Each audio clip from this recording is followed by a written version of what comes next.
happen. We have to really escalate the noise we make so that we'll be heard.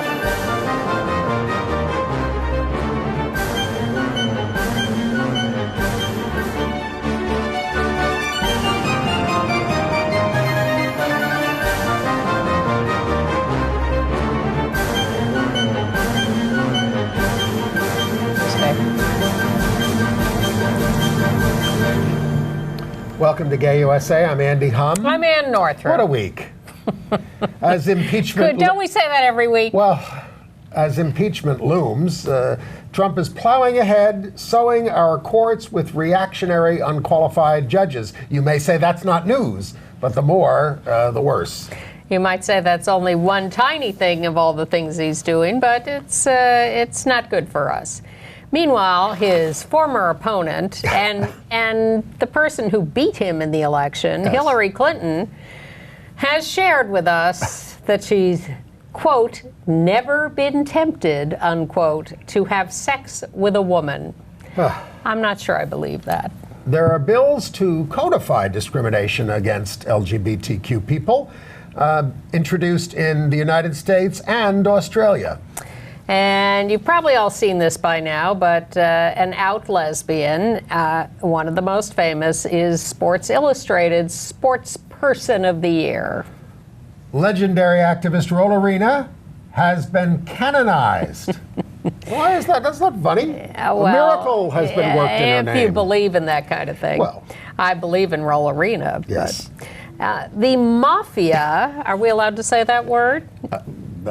In southern Italy has dropped its ban on gay bosses. And AIDS activists are demanding that Facebook take down the ads on their site that they say discourage PrEP use.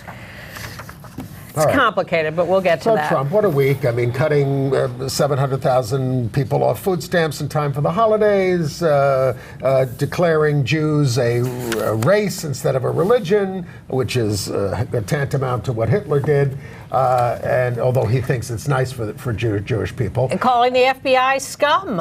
And, and William Barr saying, if you want the protection of the police, well, you better be nice to them. But the thing with the most long-lasting impact probably is the ongoing appointment of right-wing judges to the federal courts. And the newest one is an out gay man. Yeah. Patrick Bumate, is that how we say his name? Yes. He's the first federal appellate court judge appointed to a circuit. He was confirmed. Obama appointed one guy to a special federal appeals court. He was confirmed 53-40. He was a San Diego prosecutor.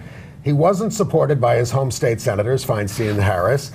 Total lack of experience in appellate matters, worked on the Trump policy of separating children from parents at the border. He's the son of Filipino immigrants. He and his husband are raising twin daughters, and he's a member of the Federalist Society.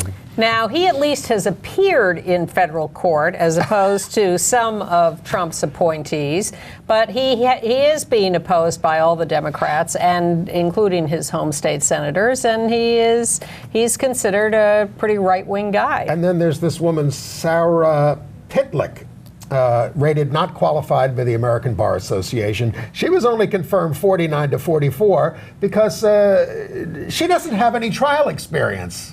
At all. At all. And she defends anti-abortion activists. We could go on and on with the. I mean, they really are running out of people. They're scraping the bottom of the barrel.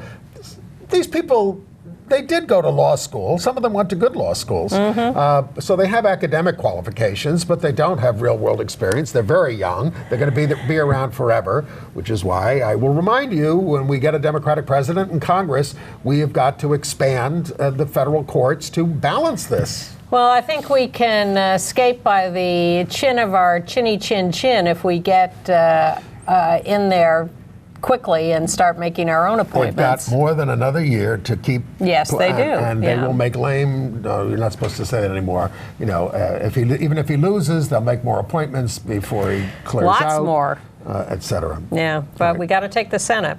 That's really important. Yes. All right. Meanwhile, Very difficult, too. Some mixed results. Well, the final defense authorization bill, originally the House version had a provision in it that would allow trans people to serve in the military, that would basically repeal the ban. Republicans don't like that. Well, and the Senate passed a version that didn't have it. So then they go to conference and they argue over it, and guess what? The Senate won. The provision is out of the bill. Well, now it says that they encourage the military to grant waivers allowing trans soldiers to enlist. That's never happened. No. And it has a provision to help LGBT soldiers kicked out under Don't Ask, Don't Tell to fight for honorable discharges, facilitating access so there are to federal crumbs. benefits. There are crumbs in the bill, but not what we really wanted.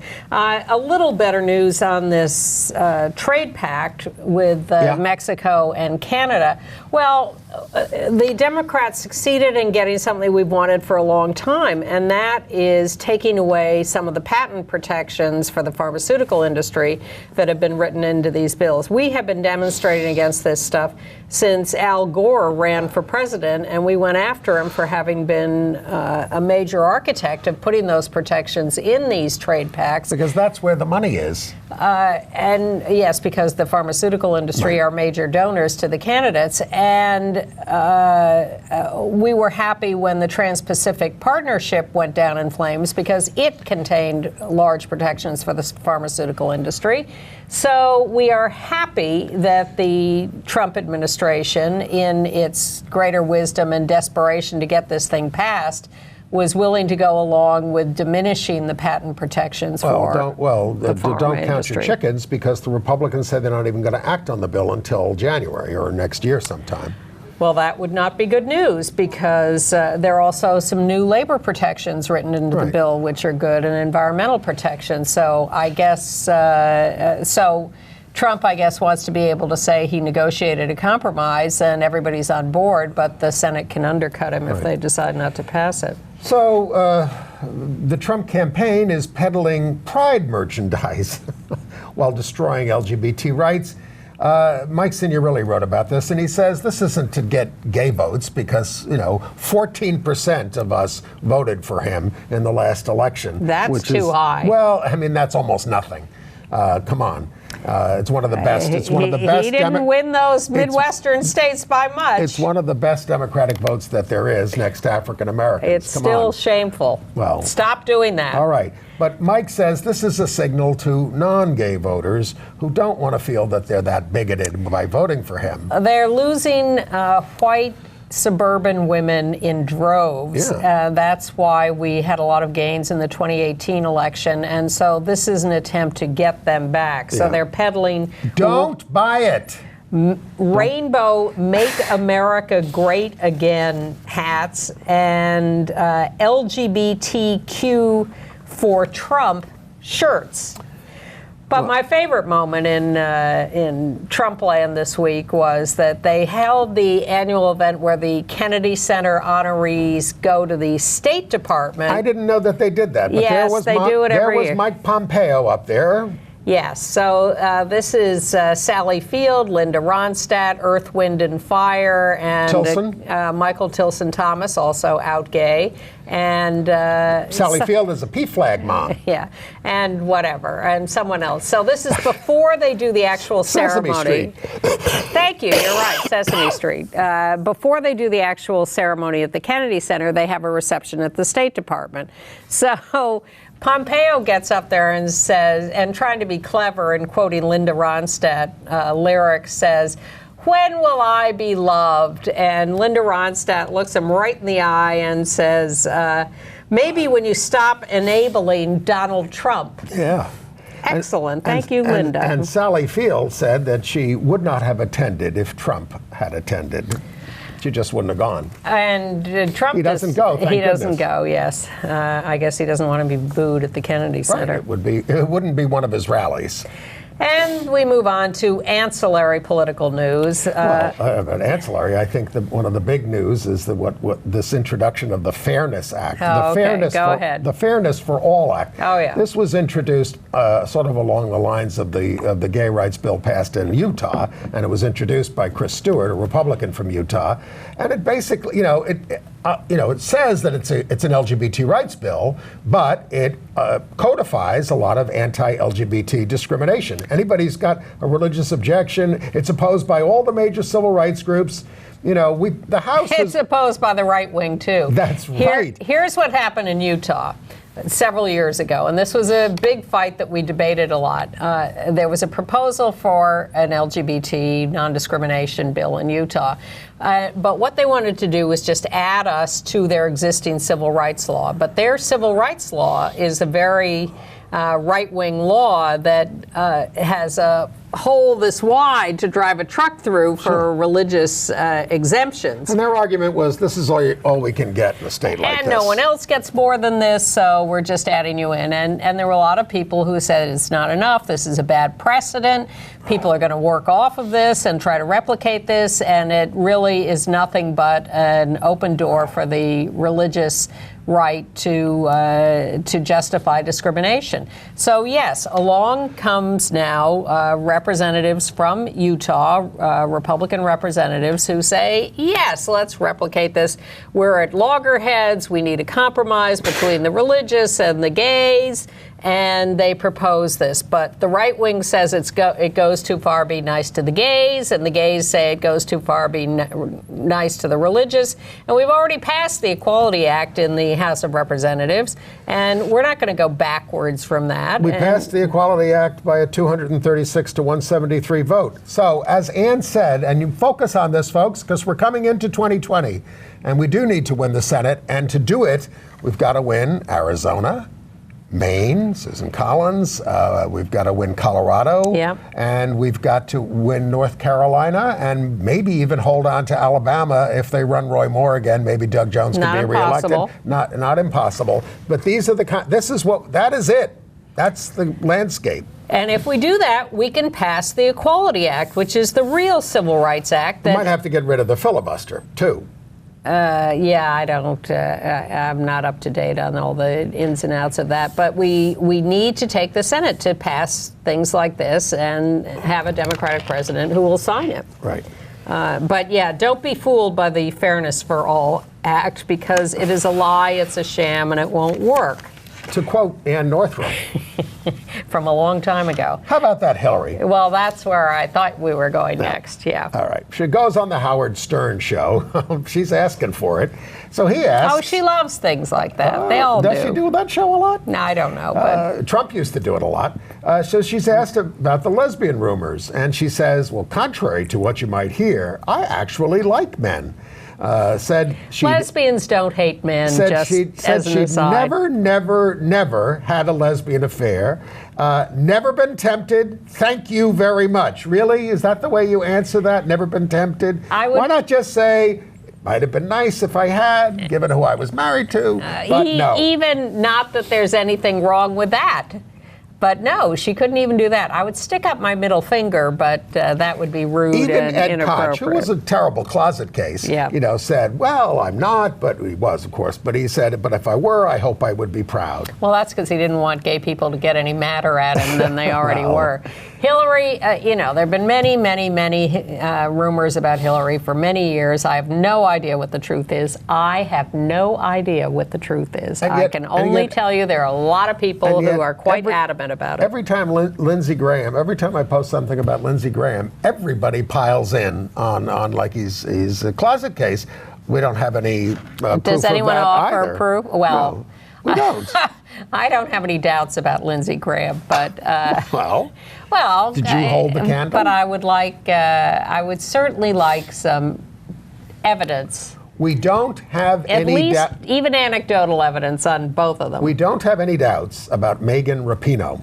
No. She's been an out lesbian for a long time. She was named by Sports Illustrated, there she is in all her splendor, as Sportsperson of the Year. She was co-captain of the U.S. team that won the World Cup, stood up to Trump, took a knee, demanded equal pay. She's only the fourth woman to be named in 66 years on her own as the sportsperson of the Can you put that picture up again, please?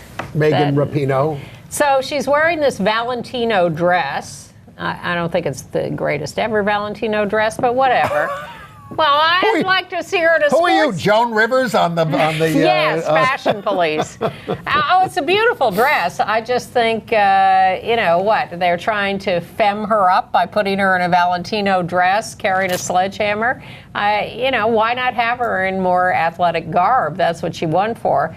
But the part of the motif of the dress is two figures embracing amidst big roses or whatever. And I've been trying to figure out whether the gender of the embracing figures, I think it's a man and a woman. We don't know what their gender is, but the word of the year, according to Merriam-Webster, is they.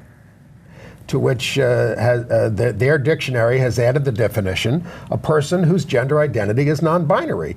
They said there was a 313% increase in lookups for they because of Oslo Grace, who was a top model that came out as non-binary, Representative Pramila Jayapal, speaking of her gender non-conforming child. This boosted this. There's been a lot of talk all year about these were the things that made it tick up, they said. In October, the American Psychological Association endorsed they as a singular third-person pronoun in their style guide for academic writing.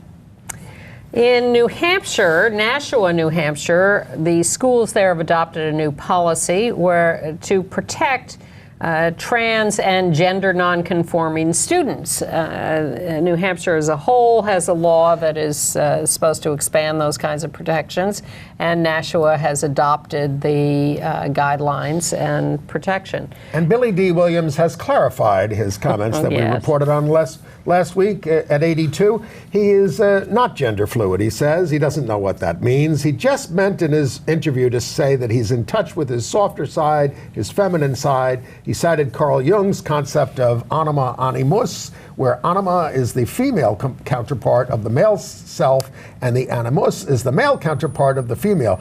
We're animus? That doesn't sound very nice. I can't say I'm surprised. He wants us all to read Carl Jung. Don't hold your breath, Billy.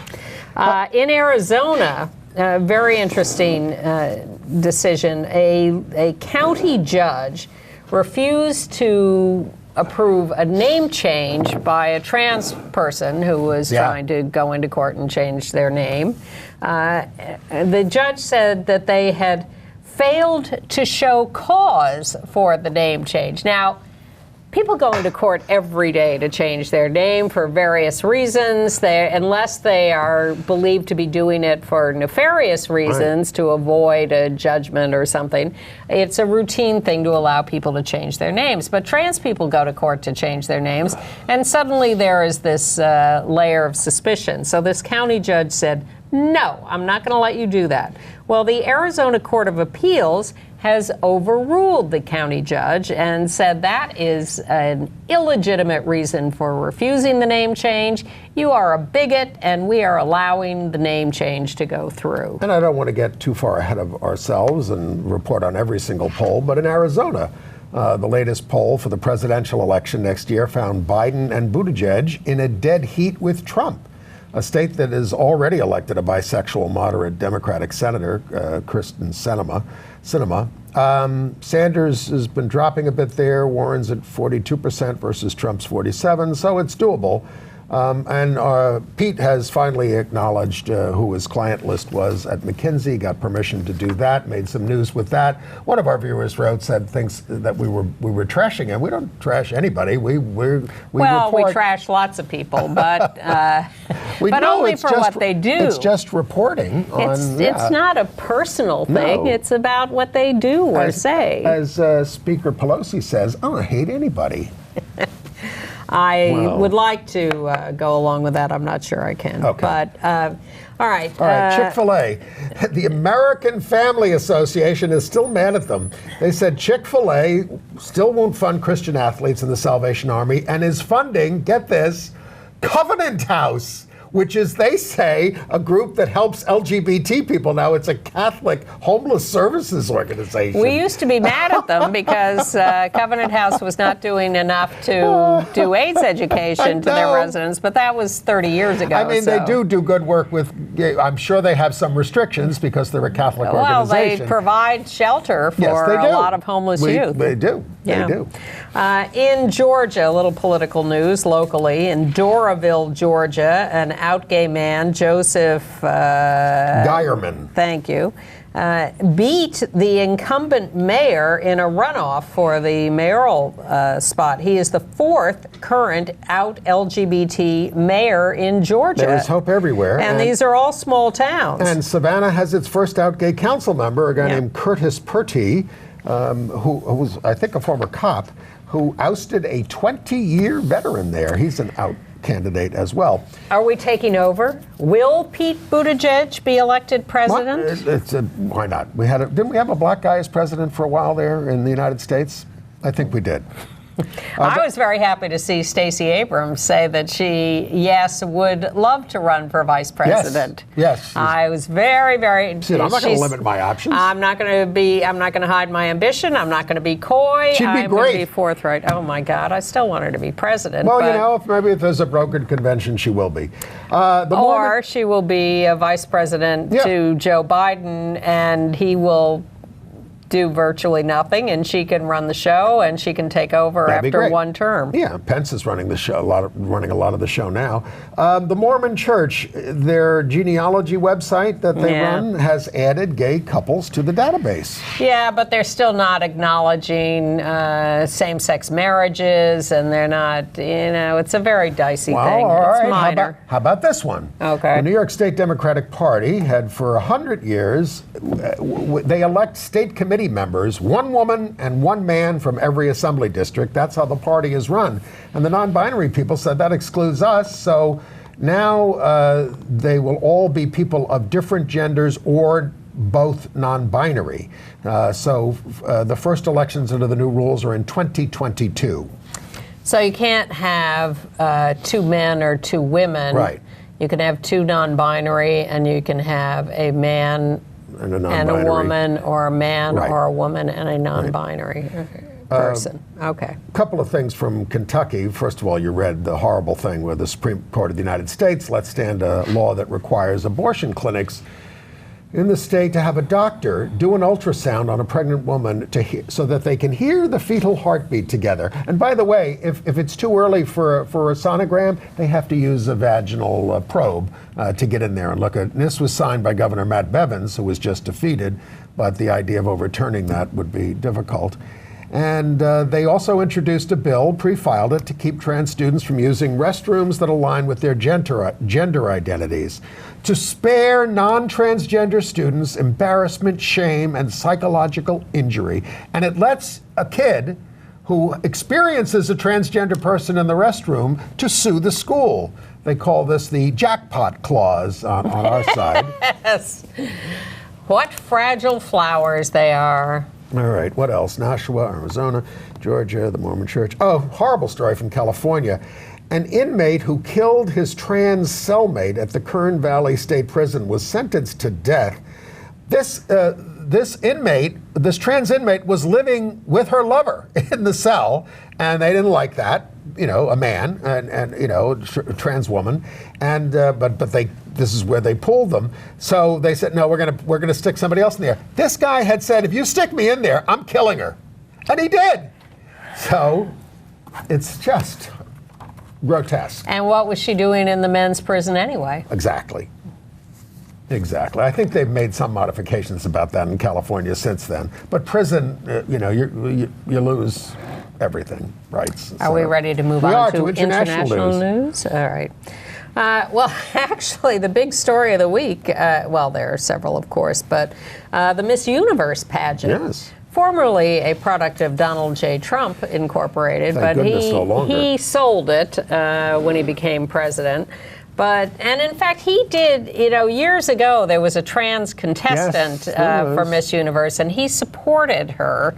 We don't feel anything he does is sincere, but he did hold a press conference. That's why he supported her, so he could hold a press conference and get some credit. But anyway, there's that history. But now Miss Universe this year, held in Tyler Perry Studios in Atlanta, Georgia, had its first out lesbian contestant. Suizin Tet. And from Myanmar. She said, look, LGBT was not accepted there. You get 10 years in prison for same-sex relations in that state, that country. But she was right out there. And but wait the a winner minute, is that her? That's someone wearing a Miss Universe sash. She is not Miss Universe. Looks a little like her, but well, aren't they like Miss Universe Myanmar, Yes. I think that's the way it works. Okay, all right. Yeah, she was Miss Universe Myanmar, yes. But she didn't win the whole thing. Zoe Bini Tunzi of South Africa did. Who was very fierce. For you, watched the whole Miss Universe pageant because I wanted to see what happened to Miss Myanmar. She did not make the first cut to the semifinalists. They had 90 contestants, 20 are chosen at the top of the show as semifinalists. She was not one of them, but she was part of the whole parade of all the contestants on stage at the beginning. But the South African winner said she grew up in a world, she grew up in a world where a woman who looks like me with my kind of skin and my kind of hair was never considered to be beautiful. That stops today. So it's the first time we've had a black Miss America, USA, Teen USA, and Universe. At the same time. Yes. They've all. Yes, at the same time. We've had black winners before. Yes, of course. And the final Vanessa question. Williams for 5 minutes. The final question to the finalist contestants was, what should we be teaching young girls? And Miss South Africa said we should be teaching girls leadership. We should be teaching them to take up space in the world. Yes. And that was a pretty strong, radical statement to make. And it put her head and shoulders, I thought, above the other contestants. Yes. I was really happy when she won because she was the boldest and the smartest and the strongest and extremely attractive. But that is not a radical statement in. Are you finished with Miss Universe? No. Go ahead. Sorry, Miss Myanmar also was given interviews ahead of time. She's known as Superman in Myanmar because she is such an strong person. And they talk about how she's actually illegal in Myanmar as an out lesbian. She has a girlfriend of 3 years, another Myanmar star, a singer named Guy. These are the truly brave people in the world, right. You know. But if you're looking for women leadership, you got to go to Finland. The new prime minister there, Sanne Martin, 34 years old, she's the youngest national leader in the world, was raised by two moms. She didn't feel free to discuss her rainbow family as a child, said it made her feel invisible and inferior, but she said she didn't really face bullying and said her mom made her feel as if she could accomplish anything, and she's from a working class gay family, made her see the importance of social justice. The entire government, you may have seen pictures of this, sorry we don't have one, the entire leadership of the government is women in Finland now. And she talked about how she's committed to liberty and justice for all, and that is her strong platform for leading the government. All right, a little survey from Brazil shows that once Bolsonaro got elected, same-sex marriages shot through the roof with people trying to protect themselves ahead of his right-wing policies coming into force. Yep. From January to October in 2018, there were 546 same-sex marriages a month. Most recently, 3,098 a month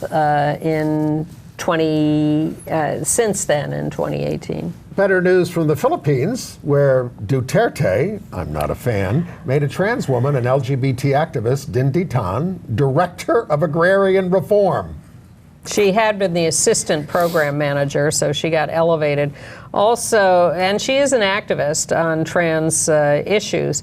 Duterte had previously named a trans man as the chair of the National Youth Congress. It's hard to imagine that anything that Duterte does is... he's all over the lot on these things. Yeah, he on is. this issue. Yeah. He's very bad on drugs and killing people who take drugs extrajudicially. In Monaco, the parliament has okayed civil unions for everybody. Same-sex. Even if you just live together, Yep. doesn't matter. In the United Kingdom, the University of Birmingham is telling LGBT staffers at their campus in Dubai, hide your sexual identities.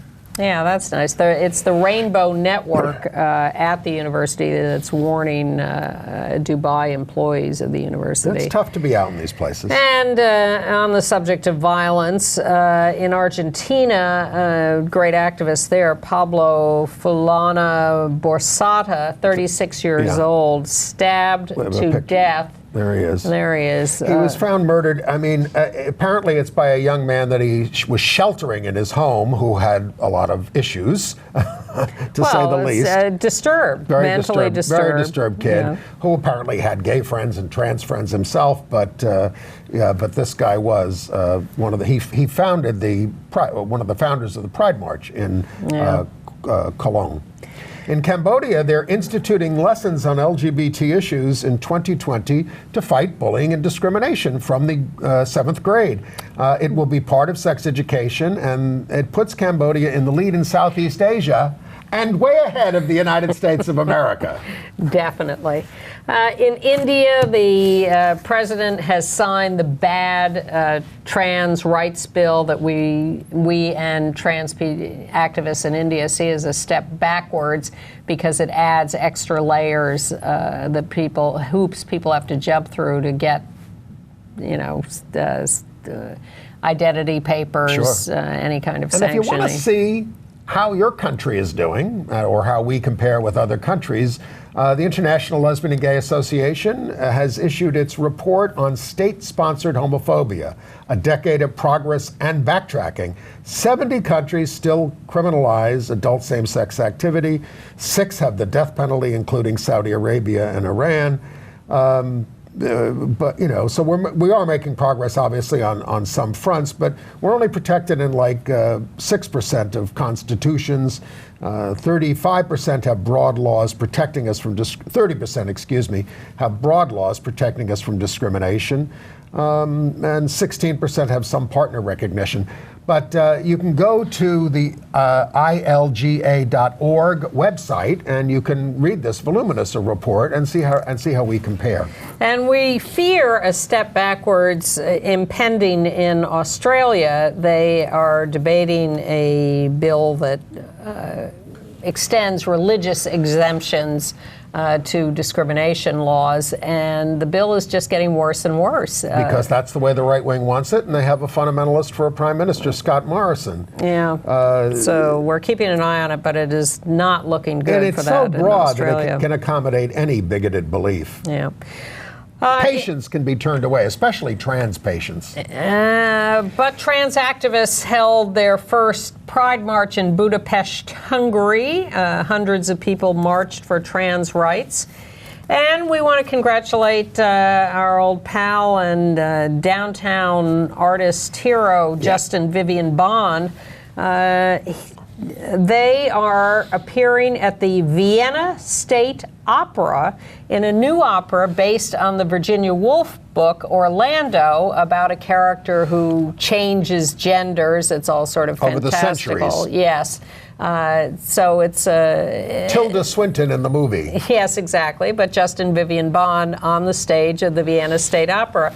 And you can actually see this online. It's going to be available online, streaming from December 18th through 20th, just for 3 days, at StaatsoperLive.com. We'll put that in our note, but it's Staatsoper live.com,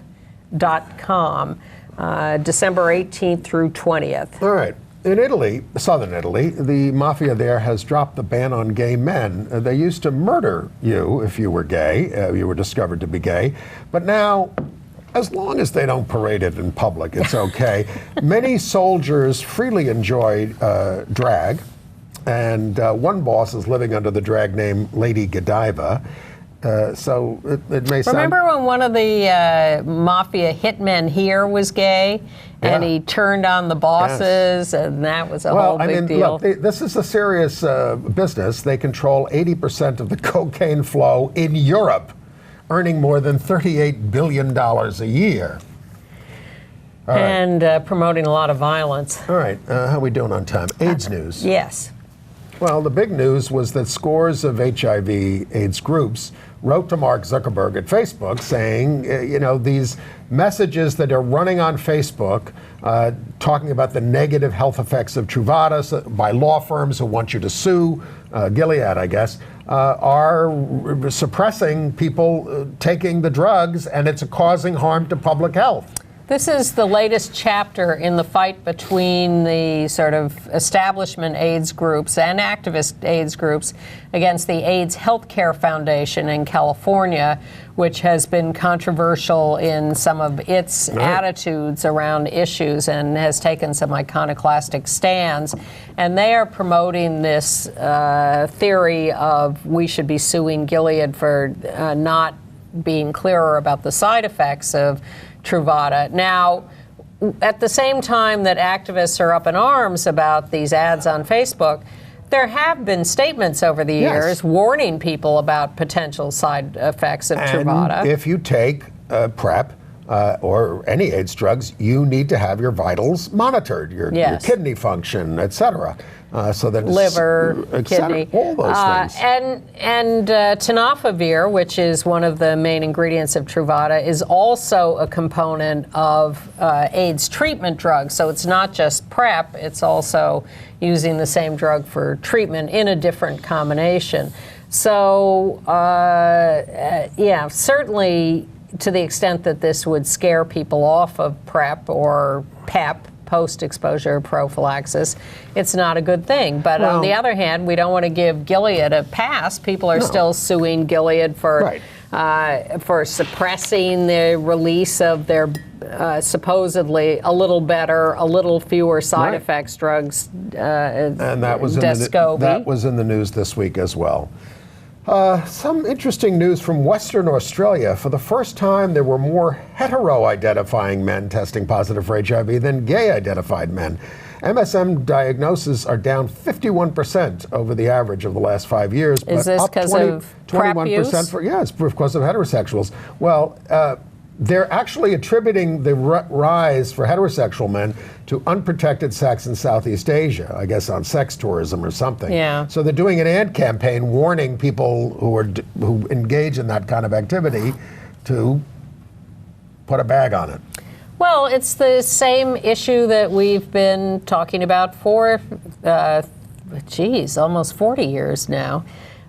Which is that because we started this all out by saying gay, gay, gay, gay, gay, everybody else felt they were immune in some way, that somehow the virus was connected to sexual orientation. Well, and the warnings that were put out by the government said avoid anal sex. It wouldn't say avoid vaginal sex. Yeah. Or, so it's all skewed. So, and we tried desperately to say to people, don't listen to that.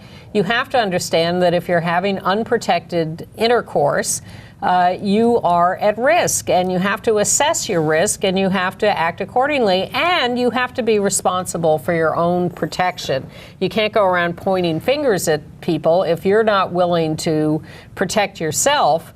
It is up to you. And straight men have not always taken that warning seriously, and thus you have something like this. No, I was part of a group that sued the New York State Health Department because they said no oral sex or anal sex in a public place. Well, I mean, like a bathhouse.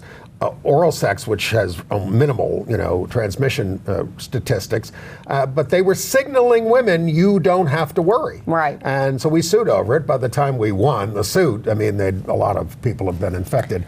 And there are, I remember a very controversial piece by a woman activist getting angry that someone had included women as possibly infected and possibly infecting others. And she said, "How dare you say women are vectors of disease, blah, blah, blah." Well, no. We're just saying here is the spectrum of risk. if you are interested in these issues and would like to hear more about it, we're going to be doing a special AIDS panel in a couple of weeks here on Gay USA. New Year's week. Yeah, the week of New Year's. We're going to have an all-star panel, and we're really going to explore all these issues.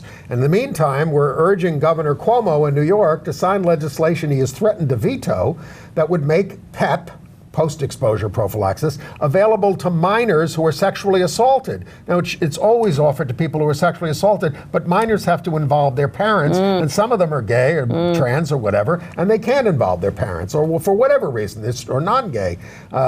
So call the governor and please demand that he sign this bill. I would like to demand that Alan Keyes stop pushing a bleach drink. Alan Keyes, who's that?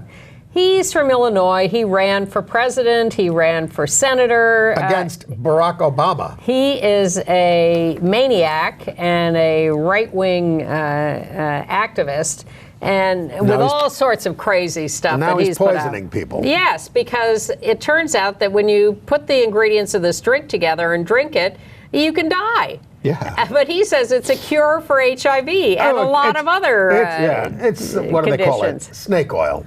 At best. I think it's snake venom. It's toxic. Yeah.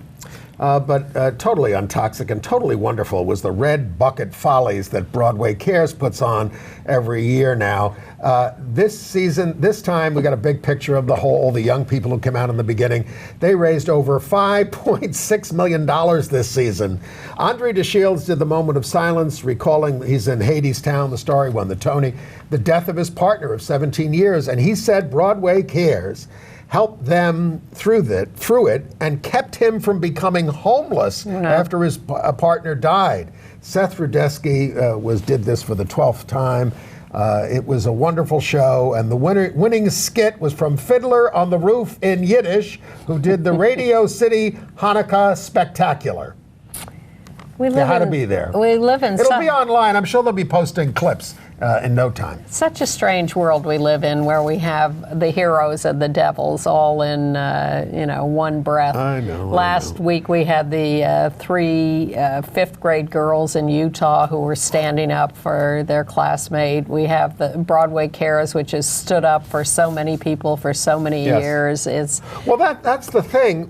There are so many good things happening in the society, but the structure of our governance is evil at this point. Yeah, I mean, and it's impeding what's so good about people being brought to the fore and being reflected in how we're governed. I can get very negative about our prospects as a country when I see these bozos who are running things and the horrible things they do. But then I am reminded that at least half the society, and possibly a lot more, are really terrific people who want to do good things and are performing acts of courage and heroism every day. And yet we are vulnerable because the bigots are being unleashed, unfettered. Empowered. Right, Empowered. exactly, and taking it out on us. Among others. We are not the only victims in this society. I'm going to save that for later. Should we do entertainment news? Sure. Well, let's start with the canonization. Our old buddy Rollerena, activist and national treasure since the 1970s. In the middle there, bowing her head humbly. With Reverend Billy from the Church of Stop Shopping. This was done at Joe's Pub. Rollerena talked about the miracle that was worked in her name. That's what you'd have to do to be a saint. And on 7th Avenue.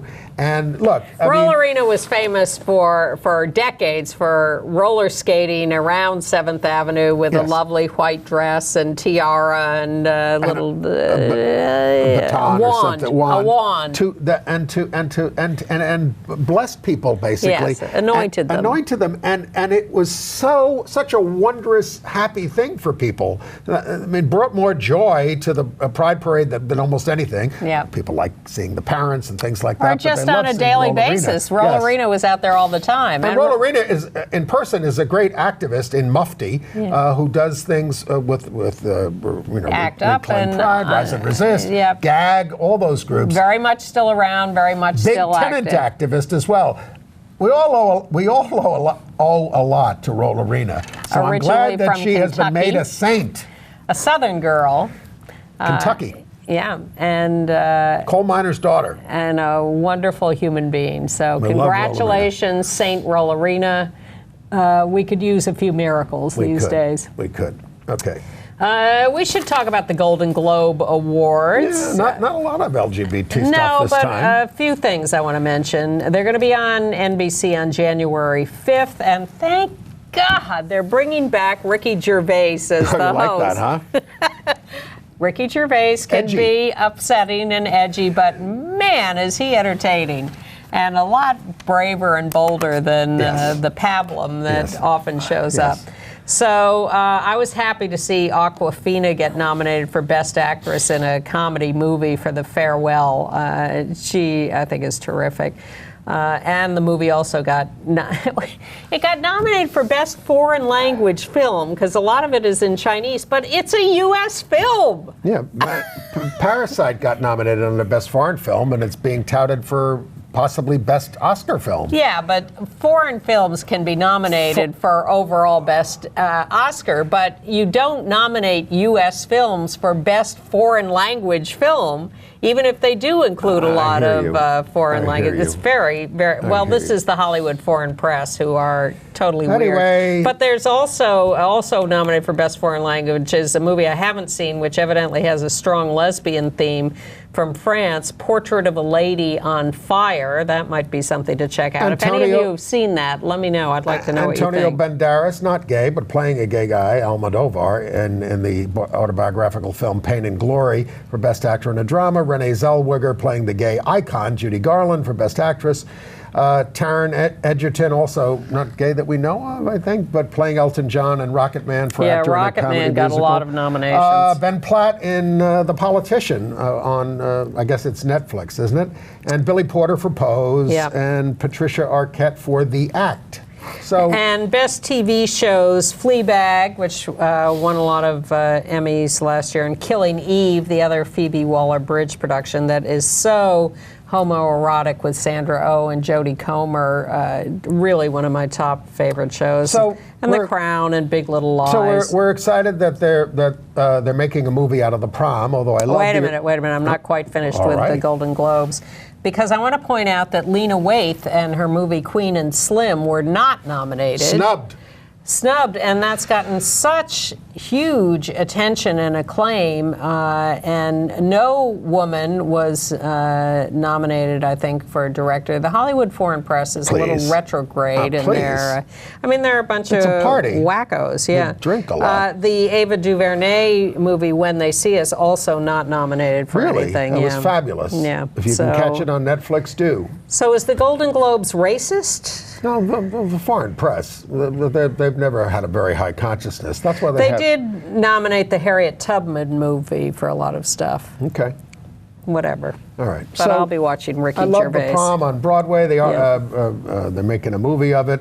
And the announcement this week is that the out lesbian actor Jo Ellen Pellman has been cast in the lead of the movie. There she is. It also stars Meryl Streep and Nicole Kidman, James Corden, Andrew Rannells. It's and Awkwafina and Kerry Washington written by Chad Bohalen, Bob Martin, and Matthew Sklar. We had Chad on the show. Michael Key. It's going to premiere in September of 2020 and then be on Netflix. It's a Ryan Murphy production, so I'm sure that it will be of high quality. So The Inheritance continues on Broadway, the two-part gay play, and the guy who plays Henry Wilcox, John Benjamin Hickey, has to go off and direct Plaza Suite with Matthew Broderick and Sarah Jessica Parker, so he's being replaced with Tony Goldwyn, who played gay in The Sum of Us in a little off-Broadway show from Australia many years ago. It's a movie that went to Russell Crowe in the movies. He's a former president, by the way, Tony Goldwyn, of the Creative Coalition and a liberal advocacy group. Wasn't he the president on the Kerry Washington? She was his affair on the TV show. Right, but he worked very hard for Hillary Clinton and everything, and it'll be interesting to see him play a Trump supporter. I want to thank Jennifer Lopez for showing up on Saturday Night Live wearing a tux in the opening monologue. Yeah. Quite Great. lovely. And then stripped it off to appear in her Versace green dress. The Hallmark Channel has been getting some heat because they do all these Christmas movies and they never do a same-sex couple. They said they're open to that. But the right wing is already up in arms over an ad on the Hallmark Channel for Zulu wedding. Zola. Zola. Z-O-L-A, wedding planning that features a lesbian wedding kiss. There it is. Now, there are a lot of ads these days featuring same-sex couples, but not frequent on the Hallmark Channel, I guess. No. But that's nice to see. The Lifetime Channel, meanwhile, was running one of their 10,000 Christmas movies, this one called Twinkle All the Way, that had a gay male couple on it as characters, sort of sidekicks to the main straight couple that were getting together. And then there's the Disney Channel. They're continuing High School Musical, which has been a movie series. Disney Plus, I think. Yes, it's now streaming. Yeah. They have their first gay romance. They had the out-proud LGBT character there on the right, Carlos, Frankie Rodriguez, asks his crush, Seb, S-E-B, Joe Serafini, to their homecoming dance. Seb agrees, though he's nervous about dancing together in front of everybody in the school, but I don't want to give too much away. It's the Disney Channel. What do you think's going to happen? We got a little time. I have to report on my deep research of watching the L Word. I'll save my story if we need to fill. We may. So Showtime has gone to its Sunday night lesbian lineup. The return of the L Word, which I've been anticipating for months, and a new show called Work in Progress. So we'll start with the L Word, which brings back three of our favorite characters. Jennifer Beals as Bet, who is now running for mayor and has all sorts of problems, including a former affair with one of her staffers, who's a woman who was married to a guy who's now revealing all this. The soap opera continues. As my friend Ann says, if they didn't do things like that, it wouldn't be a drama. That's true.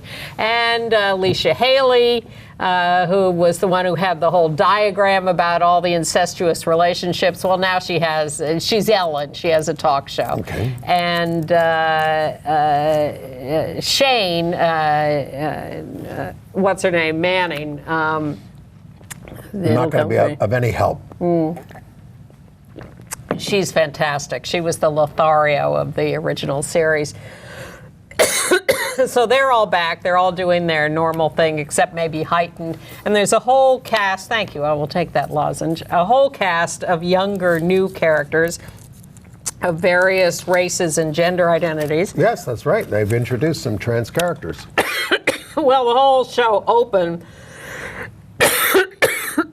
Why don't I tell my story? With two young women naked in bed having sex. Good.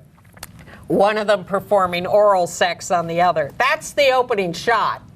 You're looking right up Main Street. Well, it's a little. Well, they don't actually show you that area, but a lot of naked breasts and naked bodies throughout the show. So it's totally exploitative, totally soap opera, and completely entertaining. Oh, good. I'm right back to loving the whole thing. Now, of course, I love the older characters more than the newer characters, but I can see the potential for at least some of the newer characters. I don't resent them all for being 20. Don't be a mean girl. Let other people into the group. I'm trying, and I'm better. I am already feeling better about it after the first episode than I expected to, but I really love the fact that the older ones are there, too. So that's an hour, and that'll be on for a while anyway, at an hour length. And then there's this new show, Work in Progress, created by and starring a woman named Abby McEnany.